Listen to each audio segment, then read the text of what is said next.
Hi, I'm Chris Yeh. I'm an investor, entrepreneur, writer, father, and all-around fan of Ramit. Let's now talk about productivity. So you have a family, you have all these other things. You mentioned that you wrote an article in between feeding your kids breakfast and taking them to school. In many ways, it seems pretty extreme.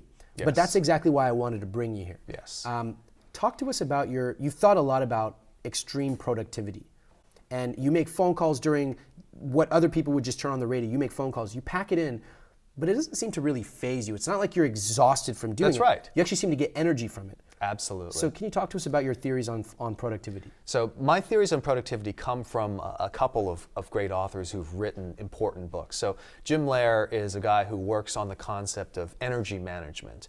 And I've taken a lot away from what he's done in his work. And his concept is basically, if we think about an athlete, professional athlete, the goal of the professional athlete is peak performance, and the way to get there is by interval training, energy management. So what separates a great tennis player from the so-so tennis players is their ability to recover during the breaks between sets.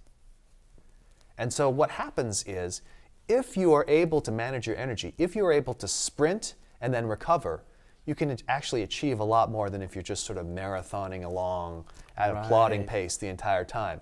It's funny because we have this whole saying, slow and steady wins the race. It turns out that's actually untrue. Rapid and iterative and interval-based is what wins the race. How do we use this idea of interval training to actually make change and be more productive? I have a very simple method that, again, I stole from other people. Okay. It's not like I came up with this original. There is a method called the Pomodoro method. Pomodoro is Italian for tomato. Apparently in Italy they have these timers that look like tomatoes.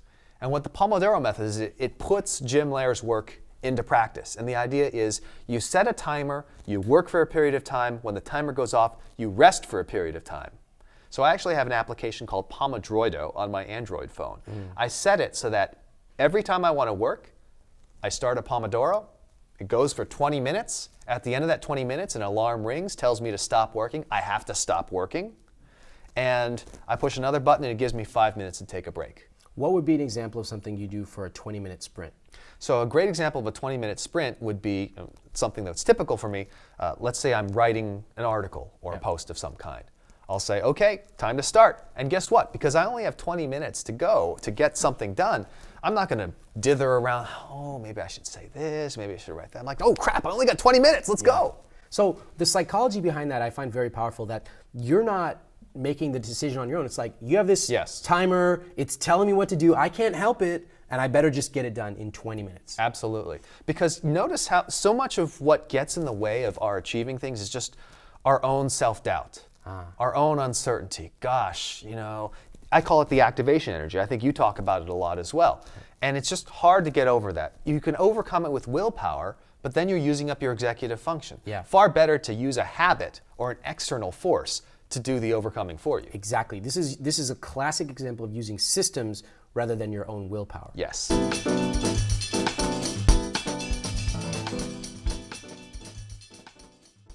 What about perfectionism? You and I have talked a lot about this.